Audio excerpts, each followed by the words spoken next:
Hey, what's up there, guys? Corey here again with GottaBeMobile, continuing our coverage of the brand new Nexus 6, and here we have the Nexus 6 next to the LG G3. Now this is more of a size comparison more than anything else, just kind of giving people a quick look at kind of the two devices and how they compare in terms of size. Now we know, from our initial hands-on, a lot of people wanted to know just how big the new Nexus 6 really is. It's got a 5.96-inch display, so it's one of the bigger phones, phablet, or bigger than the Note 3 and the Note 4 and the iPhone 6 Plus.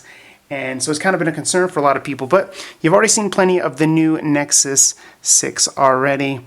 But let's kind of give you another look here.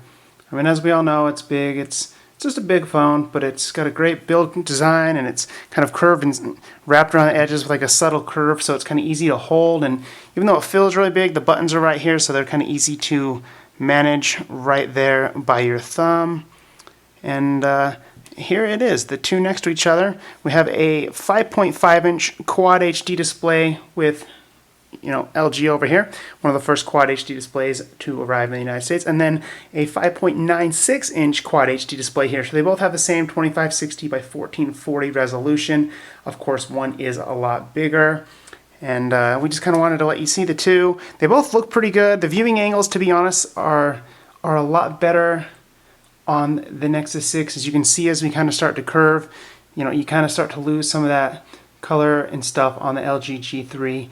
I don't know if you can see that as well as I do on video, but it's definitely not quite as sharp and crisp and clear, and keeps that good color and contrast on the G3. But the Nexus 6 looks really good. But of course, they have the buttons on the back, very popular with the LG G3, to kind of turn that off. It also has that double tap to wake feature like we've seen on the Nexus 9 and a few HTC devices. But go ahead and turn these two off and just kind of let you look at the two side by side to get a kind of a better idea of the overall physical size. This is a 5.5-inch display, but having those extremely thin bezels allow it to be one of the the biggest screens without taking up too much space in your pocket.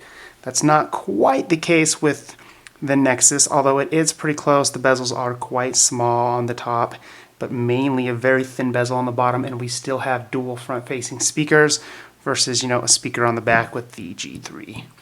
But without getting into everything too much, a lot of people just kind of wanted to see, the size of them. They're both about the same when it comes to thickness, and they both have kind of curves on the sides to make them easy to feel and hold in the hand, and nothing too bad. They both have kind of that rounded off look to them.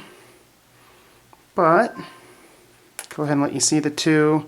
Try to line that up just perfect for you.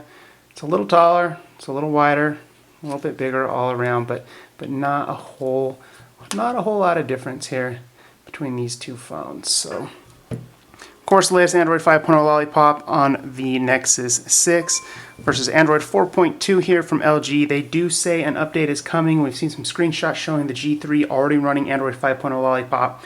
So that's definitely good news, but for now this is kind of, of course, the latest and greatest. But there was just a quick look of the LG G3 versus the brand new Nexus 6 in terms of physical size. We'll have more details on the Nexus 6 coming up soon, so stay tuned. Thanks for watching, guys.